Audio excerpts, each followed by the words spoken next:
But what happens when you increase the force of gravity, or at least create that sensation?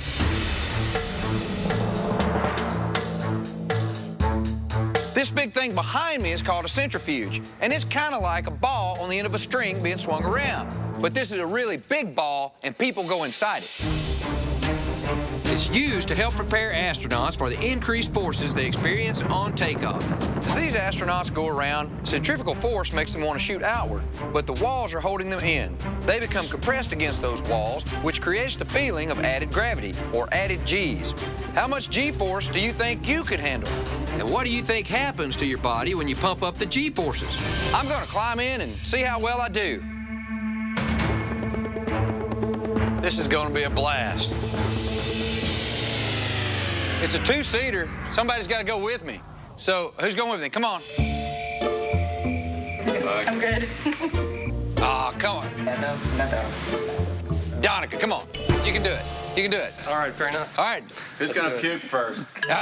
Donica, of course, man. Let's see. I think I've got it. I'll bet you a case of beer. Cheap beer. Oh, listen to that. All right. First one throws up buys. Okay. All right. We'll get suited up. Might want to call your family in case you die or something. You ever done anything like this before? Like a roller coaster? Okay, the worst part of the roller coaster is going to be like that the whole time. Okay, they use these things to train pilots how to handle high G scenarios. How much do you weigh? About 130. You're going to weigh 390 pounds while we're in there. So be careful. If you raise your hand up, it's going to weigh like 50 pounds. You might knock yourself out. So just stay calm, right? But the biggest thing we got to worry about is you G-locking on me. See, if you start feeling woozy or you start getting tunnel vision, you might get gravity-induced loss of consciousness. Means you're going to pass out. Tell me this after I get the flight suit on. I'm looking for that beer, man. So what's the biggest roller coaster ride you've done? I hate roller coasters, man. Do you really? You are the man for this job.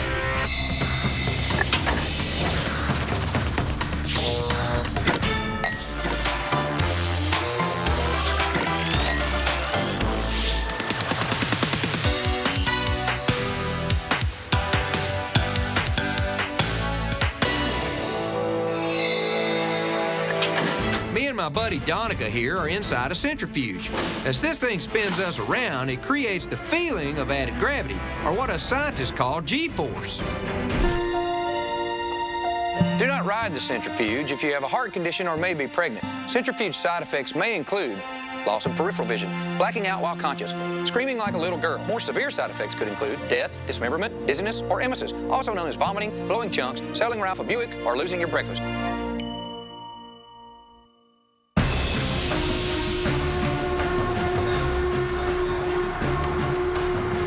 All right, so we're pulling about 1.01 G's right now. 2 G's means you're twice as heavy as normal, and 3 G's means you're 3 times as heavy as normal. Now it's gonna pick it up. Oh, man. I feel it. Yeah, I can feel it already, yeah. We're gonna see just how many G's we can hit before Donica taps out. Beginning to get a little bit heavy, you're gonna start feeling it in your leg, because they're your biggest part of your body, right? And your head, if you move your head, Eddie. So I wouldn't recommend moving your head unless you just have to. Oh, this is crazy. Yeah? Yeah. Now we're moving on up there. Now we're at about 2 G's. You weigh about 260 pounds. Whenever you have to break, it's getting heavy now. You doing all right over there? Whoa, man, this is weird. Yeah, now you're heavy, dude. This is where you're really like being a fighter pilot or an astronaut. You're gonna get a little shorter of breath because your chest is getting heavy. Blood's rushing out of your head. You can squeeze your legs and your abs. It'll help push it up into your head. Oh, your head weighs 100 pounds, you know. Whoa. Yeah. My beard feels heavy. Your beard feels heavy. We're bravely going where every fighter pilot and astronaut has gone before. The question is, how high can we take it? Whoa. Yeah. Oh, my goodness. I can really feel it.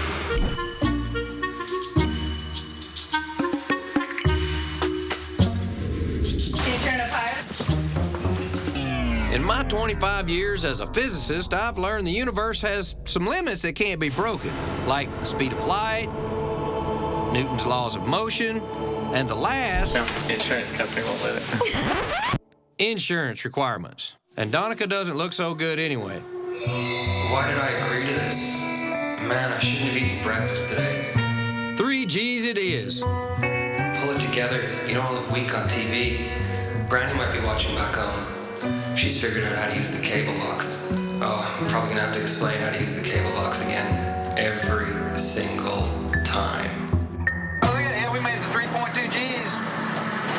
Good job, man. It feels weird slowing down. Moving your head now might be a mistake. That can make you dizzy. Yeah, I'm feeling dizzy now. Uh-oh. Be careful. Take deep breaths. Because your lunch is still feeling kind of heavy on your stomach. Your inner ear's gone nuts. You're spinning around. You all right? I'm feeling a little dizzy now. You all right? What are you doing? Oh, no, man. He's getting out the barf bag. I brought this just in case. Oh, man, no. Don't get sick in here. That is going to smell bad. No, I mean... I'd rather you go in the bag, though, than on everybody else. You all right? We're about to stop. Let's take a second to think about this. Why is it people get nausea on these things? Is it just because of the circular motion? The spinning plays a big role. But it's more than just that. Turns out, as you take on more G's, real physiological changes start to happen in your body. Blood gets pushed to your extremities, changing the level of effort your heart needs to give proper circulation. The pressure on your joints changes as well, putting stress on bones and muscles that weren't built for that level of strain. But another change is happening that is perhaps the most profound. Remember those astronauts Tara showed you earlier, whose inner ears weren't helping their bodies understand which way was down? In the centrifuge, the G-forces act on your inner ear, disorienting you and causing dizziness and nausea. In short, your entire body, joints, bones, and brain evolved to survive in a world of 1G. Simulating higher or lower G-forces fundamentally alters both your reality and how you perceive it, causing that whole laundry list of side effects. Let me show you a trick that they teach the astronauts to do, okay? They learned it from cats. Shake your head real violently, real quick, just once. That resets your inner ear. All right. And that should help you keep from getting motion sick. Get up, get up, get up, get up, get down. Man, that's crazy. Well, imagine being like in a F-22 and pulling 7, 8, or 9 Gs on a maneuver. Yeah, I'd rather not. Yeah, and that's what's pretty exciting. Now, pilots, astronauts, and race car drivers consistently have to sustain high G-forces. But how high is too high? What do you think was the highest ever recorded G-force sustained by a human being? 10 Gs? 20? 40? The answer is actually 46.2 Gs. 5, 4, 3, 2, 1, fire. Missile away. In December 1954, Dr. John Stapp accelerated to 632 miles per hour in 5 seconds on a sled powered by rockets.